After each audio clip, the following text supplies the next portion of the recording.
दोस्तों अगर आप ये गलती करते हो और आप सोचते हो कि मैं एसआईपी करके अमीर बन जाऊंगा, तो ऐसी आपकी गलतफहमी दूर होने वाली है इस वीडियो में। क्योंकि आपने कई बार किसी ने वीडियो में सुना ही होगा कि भाई अगर आप यहाँ पे ओनली 500 रुपये से अपना इन्वेस्टमेंट शुरू कर सकते हो, 1000 रुपये शुरू कर दोगे या फिर 5000 से भी शुरू कर दोगे, तो आप यहाँ पे अपने लिए अमीर बन सकते हो या फिर करोड़ों का फंड आप जुटा सकते हो। आपने ऐसा कई बार कई सारी वीडियो में सुना होगा। तो इस वीडियो की सच्चाई क्या है, क्या सच में ऐसा हो सकता है या सिर्फ ये पेपर में या फिर बोलने के लिए होता है? तो इस वीडियो में यही हम समझने वाले हैं। अगर आप एसआईपी की शुरुआत करना चाहते हैं, 2026 में आप शुरुआत करना चाहते हैं, तो ये वीडियो आपके लिए खास करके होने वाली है। इस वीडियो में दी गई जानकारी केवल शिक्षा और जानकारी के उद्देश्य से है। कोई भी निवेश करने से पहले अपने वित्तीय सलाहकार से सलाह जरूर लें। होता क्या है कि हमने कई सारी वीडियो अब तक देख चुका होंगे हम लोग, 2025 24 23 में कई सारी ऐसे वीडियो में देखा होगा, और वहाँ पर हमें लगता था कि काश मैंने पहले शुरू कर लिया होता तो हमने कुछ फंड अपने तैयार कर लिया होता। कोई बात नहीं है, जब से जागो तभी सवेरा है। तो 2026 आपके लिए एक नई शुरुआत हो सकती है। तो यहाँ पर हमारे लिए समझना काफ़ी ज़्यादा इंपॉर्टेंट है कि क्या सच में ऐसा हो सकता है, पॉसिबल है ऐसा, और हो सकता है तो कैसे हो सकता है, या फिर सिर्फ ये जुमलेबाजी होती है कि भाई इतना इतना इन्वेस्टमेंट करने से आपका कॉर्पस बिल्ड हो सकता है। तो ये जुमलेबाजी है या फिर सच्चाई है, इसी के बारे में इस वीडियो में हम समझने वाले हैं। तो रिक्वेस्ट करूंगा कि वीडियो को पूरा एंड तक देखिएगा। पसंद आए वीडियो तो ही लाइक और तो ही सब्सक्राइब कीजिएगा। नहीं, लाइक तो कर सकते हैं, सब्सक्राइब बाद में कर लीजिएगा, ठीक है। चलिए बढ़ते अपने वीडियो की तरफ। हाँ, एक काम और कीजिएगा, अगर आपको कोई डाउट हो, आपको समझ में नहीं आ रहा तो हमसे कमेंट बॉक्स में पूछ सकते हैं। आपके लिए कमेंट बॉक्स में बहुत इंटरेस्टिंग चीज़ आप देख लीजिएगा अभी, ठीक है।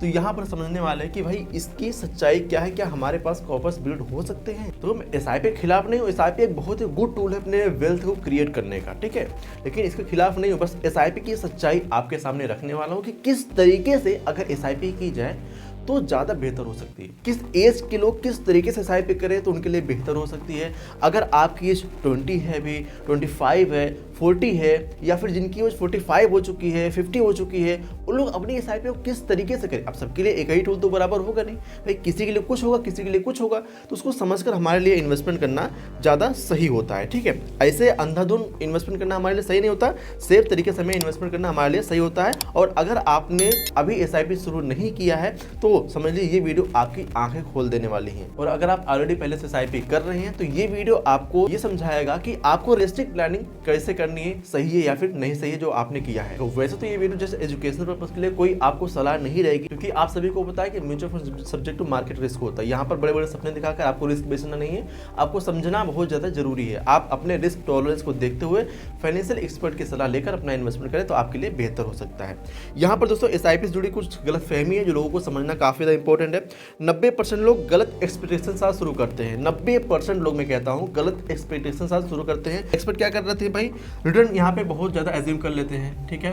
यहाँ पे रिटर्न बहुत ही ज़्यादा एज्यूम कर लेते हैं, ठीक है, बहुत ज़्यादा एज्यूम कर लेते हैं। ये गलत फहमी है। एंड दूसरी गलती लोग करते हैं क्या दोस्तों, यहाँ पे इन्फ्लेशन को इग्नोर कर देते हैं, ठीक है, इन्फ्लेशन को इग्नोर कर देते हैं। ये बहुत ही बड़ी गलती है भाई।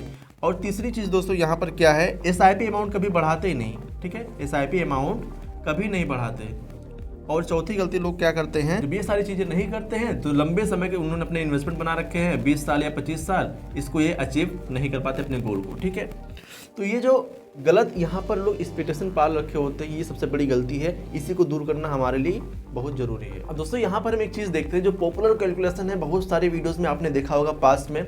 ये रिकमेंडेशन नहीं है, मैं पॉपुलर कैलकुलेशन दिखाता हूँ जो लोग बताते हैं आपको, ठीक है। लोग क्या कहते हैं कि भाई आपने यहाँ पर मंथली एसआईपी चालू कर दिया, ठीक है, आपने मंथली एसआईपी यहाँ पे चालू कर दिया, ठीक है, और यहाँ पर एक्सपेक्टेड जो यहाँ पे रिटर्न लोग बता देते हैं, ठीक है। एंड यहाँ पर ये लॉन्ग टर्म एवरेज, ठीक है, लॉन्ग टर्म का एवरेज। एंड यहाँ पर जो टाइम पीरियड लोग लेके चलते हैं, ठीक है, टाइम पीरियड यहाँ पे लेके चलते हैं, मान लेते हैं ये लेके चल रहे हैं अगर, तो यहाँ पर जो उनका टोटल इन्वेस्टमेंट आ जाता है ये लगभग, और टोटल वैल्यू जो यहाँ पे दिखती है उनको, ये लगभग यहाँ पर दिखने लग जाती है, ठीक है। देखो ये कैलकुलेशन यहाँ पे गलत नहीं होती है, लेकिन ये कैलकुलेशन यहाँ पे अधूरी होती है। आपको इसके पीछे की सच्चाई जानना बहुत ज़्यादा इंपॉर्टेंट है। आपने देख तो लिया भाई, हमने एसआईपी शुरू कर दिया, यहाँ पे हमने रिटर्न यहाँ पे देख लिया, ये लॉन्ग टर्म का गोल हमने चुन लिया, एंड यहाँ पर टाइम पीरियड हमने यहाँ पे समझ लिया, लेकिन हमने यहाँ पे जो इन्वेस्टमेंट किया और जो हमारा यहाँ पे कॉर्पस हमें दिख रहा है कैलकुलेशन में, क्या एज इट इज हमारे पॉसिबल हो सकता है, बट आपको यहाँ पे सही जानकारी के साथ करना चाहिए। अब इसको समझने के लिए हम यहाँ पे केस नंबर 1 और केस नंबर 2 देखते हैं। देखिए केस नंबर 1 की हम बात करते हैं यहाँ पर, ठीक है, केस नंबर 1 की बात करते हैं। तो यहाँ पर हम देखते हैं, अगर हम यहाँ पर पूरे महीने 5,000 रुपये पर मंथ की हमने SIP शुरू कर दिया। एंड यहाँ पर पूरे ठीक है 30 साल तक हमने अपना इन्वेस्टमेंट जारी रखा है और यहाँ पर बिना इंक्रीमेंट के, ठीक है, बिना इसको हम इंक्रीज़ किए यहाँ पर अपनी SIP हम चालू कर रखे हैं। एंड यहाँ पर हमारा टोटल इन्वेस्टमेंट हमने देख तो लिया भाई, हमारा यहाँ पे जा रहा है।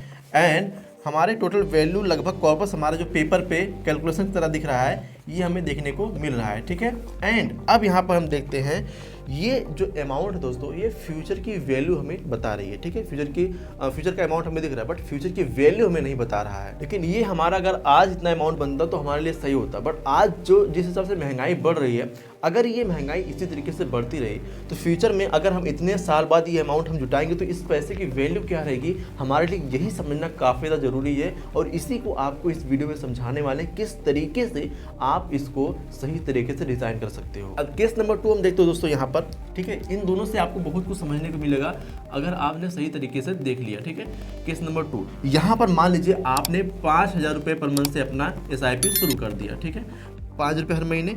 एंड यहाँ पर आप SIP अमाउंट को 10% या फिर 20% जितना आपके पास मतलब कि आप इन्वेस्ट कर सकते हो, आपकी सैलरी जिस हिसाब से बढ़ती है, अगर आप यहाँ पे 10% या फिर 12% या फिर 20% अगर आप इंक्रीज करके इन्वेस्टमेंट करते हो हर साल, तो यहाँ पर ये रियलिस्टिक आपकी सैलरी बढ़ती है। पहला चीज़ तो यहाँ पे आपकी जो सैलरी है ये आपकी बढ़ती है, कोई गलत चीज़ नहीं है। दूसरी चीज़ दोस्तों, यहाँ पे आपकी इनकम तो बढ़ती ही है, अगर सैलरी बढ़ती तो इनकम बढ़ेगी, मतलब आप कहीं जॉब वगैरह कर रहे हैं तो बढ़ेगी। साथ में आपका जो एक्सपेंस है ये बढ़ता है, ठीक है, एक्सपेंस आपका ये बढ़ता है। तो आपको 10%, 12%, 15% आपको हर साल अगर बढ़ाकर आप अपना इन्वेस्टमेंट कर रहे हैं जो भी आपकी सैलरी है, तो इस केस में जो आपका टोटल इन्वेस्टमेंट जाता है दोस्तों, यहाँ पर लगभग ये आपका टोटल इन्वेस्टमेंट जाता है। एंड आपका कॉर्पस बनने का चांसेस जो है ये लगभग यहाँ पर बढ़ जाता है, ठीक है, अगर आपने स्टेप अप SIP कर दिया है तो। स्टेप अप SIP इसको बोलते हैं, ये केस नंबर 2 है। और यहाँ पर लोग विनर बन पाते हैं क्योंकि ये इन्फ्लेशन के साथ साथ फ्यूचर की वैल्यू को भी कैलकुलेट करते हैं। अभी जरा से इन्फ्लेशन को समझते हैं तो आपको बहुत सारी चीज़ें क्लियर हो पाएंगी। जो असली गेम चेंजर आता है यहाँ पर, ये सबसे बड़ी गलती होती है जो लोग इसको नहीं मानते, ये दोस्तों होता है इन्फ्लेशन, ठीक है। इन्फ्लेशन ही महंगाई 6 से लेकर 7% तक हर साल दोस्तों महंगाई बढ़ती है। अब ये इन्फ्लेशन कैलकुलेट कैसे होता है, मैं जस्ट आपको यहाँ पे एग्जांपल समझाने वाला हूँ। आपने यहाँ पर तो ये वैल्यू बना लिया, ठीक है, आपने बिना स्टेप की ये वैल्यू तो बना लिया, लेकिन ये वैल्यू 30 साल तक अगर आपने अपना इन्वेस्टमेंट कर रखा है तो ये वैल्यू निकल के आ जाती है लगभग इतने के या फिर उससे भी कम, ठीक है, ये आ जाती है। अब आप सोचो कहाँ पे आप ये अमाउंट इकट्ठा कर रहे हो, बट उस अमाउंट की ताकत बस इतनी रह जाएगी तो आपके लिए फ़ायदा क्या होगा, ठीक है। तो यहाँ पर हमारे लिए समझना जरूरी है। और यहीं पे अगर हमने ये अमाउंट क्रिएट कर लिया, ये अमाउंट हमने बना लिया, या फिर थोड़ा इससे भी ज़्यादा अमाउंट बनी क्योंकि हमने यहाँ पर जो है कि इंक्रीमेंट अपना किया है, अगर हमने ये अमाउंट क्रिएट कर लिया तो हम मान लेते हैं कि हमारे पास अगर इतना भी बचा है तो समझिए हमारे पास फ्यूचर की वैल्यू ठीक ठाक है, ठीक है। अब आप ही सोचो अगर आपके पास अगर आज इतने पैसे होते तो आपके लिए कुछ खरीदना मुश्किल होता, मतलब इतना वैल्यू काफ़ी अच्छा है। जो यहाँ पे आपको कागज में इतनी वैल्यू दिखती है ना, परचेसिंग पावर उतना नहीं देगी, लेकिन ये अगर वैल्यू दिखती तो आपकी परचेसिंग पावर बढ़ सकती है। अब सिंपल एग्जांपल समझते हैं हम महंगाई को यानी इन्फ्लेशन को।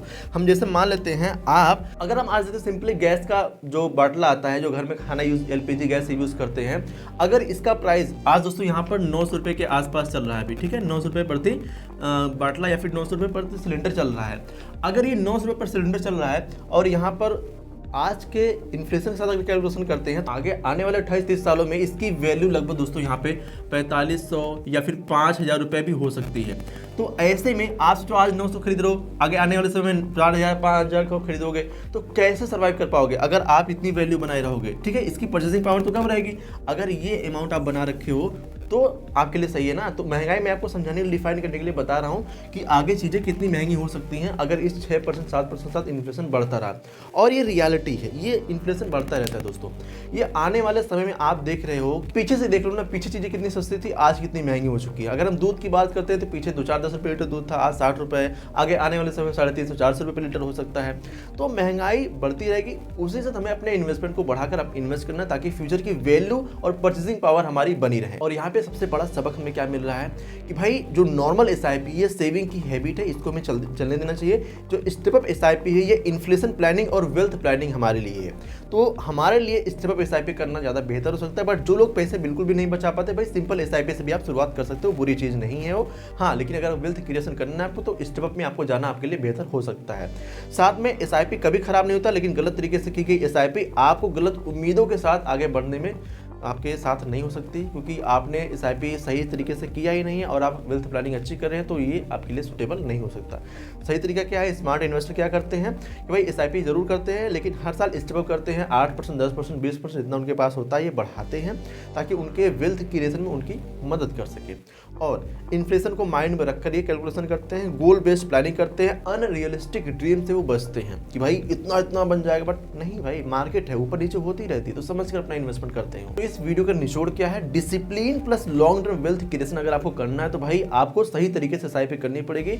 आपको रातों रात अमीर बनने की उम्मीद नहीं करना है, सही तरीके से डिसिप्लिन से हमें अपना इन्वेस्टमेंट करना है।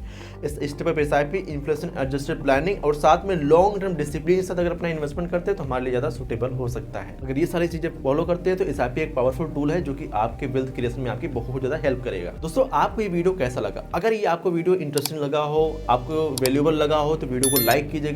अगर आप चैनल पहली बार है, चैनल को सब्सक्राइब नहीं किए हैं तो चैनल को सब्सक्राइब करना मत भूलेगा। और हाँ, mutual fund subject to market risk होता है, इसको समझकर इन्वेस्टमेंट करना आपके लिए समझदारी होगा।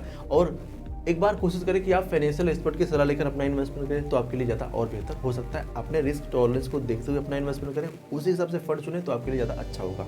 और हाँ, अगर आप मिड कैप कैटेगरी के फंड के बारे में जानना चाहते हैं तो मैंने एक बहुत ही बेहतरीन वीडियो बनाया है, यहाँ पर वीडियो लगा दूँगा, इस पर क्लिक करके पूरी वीडियो आप देख सकते हैं कि मिड कैप कैटेगरी में कैसे इन्वेस्टमेंट कर सकते हैं, और स्मॉल कैप और लार्ज कैप की तुलना में मिड कैप में क्या अंतर होता है आपको यहाँ पे समझने को मिल जाएगा। तो इस वीडियो में इतना ही। आई होप आपको वीडियो पसंद आएगी और आपने अभी तक चैनल को सब्सक्राइब कर लिया होगा। इस वीडियो को 2-4 दोस्तों को जरूर शेयर कीजिएगा ताकि उनको भी सही इन्फॉर्मेशन मिल पाए। और अपनी राय कोई कमेंट बॉक्स में हो तो हमसे पूछ सकते हैं, उस पर रिप्लाई करने का पूरा प्रयास करेंगे। चलिए मिलते हैं अगली वीडियो, तब तक के लिए जय हिंद, जय भारत। इस वीडियो में दी गई जानकारी केवल शिक्षा और जानकारी के उद्देश्य से है। कोई भी निवेश करने से पहले अपने वित्तीय सलाहकार से सलाह जरूर लें।